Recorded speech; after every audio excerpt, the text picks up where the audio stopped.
આહવાથી સાપુતારા જતા શિવઘાટ નજીક વળાંકમાં આઈશર ટેમ્પો પલટી થયો. ટેમ્પો રાજકોટથી પ્લાસ્ટિકની બેગ ભરીને મહારાષ્ટ્ર જઈ રહ્યો હતો.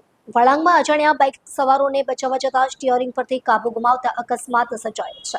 આહવા સાપુતારા જતા વળાંકમાં આઈશર ટેમ્પો નંબર JJ03BY7937 જે રાજકોટથી પ્લાસ્ટિકની બેગ ભરીને મહારાષ્ટ્રના અહમદનગરના રાહુરી લઈ જતા હતા. ત્યાં આહવાના વળાંક માર્ગે કોઈ અજાણ્યા બાઇક સવારો સેલ્ફી લેવા માટે વળાંકમાં પોતાની બાઇક ઊભી રાખી સેલ્ફી લેતા હતા. એ જ વેળા આઈશર ટેમ્પો અને વળાંકમાં સામેથી કાર આવતા એ કાર અને બાઇક ચાલકોને બચાવવા જતા આઈશર ચાલક દ્વારા સ્ટીયરિંગ પરનો કાબુ ગુમાવતા ટેમ્પો રસ્તાની સાઈડમાં ઝાડ સાથે તળાતા ટેમ્પો પલટી થઈ ગયો હતો. ડ્રાઈવરના જણાવ્યા અનુસાર આઈશરમાં ભરેલ પ્લાસ્ટિક બેગની કિંમત આશરે 1,50,000 કિંમતની છે.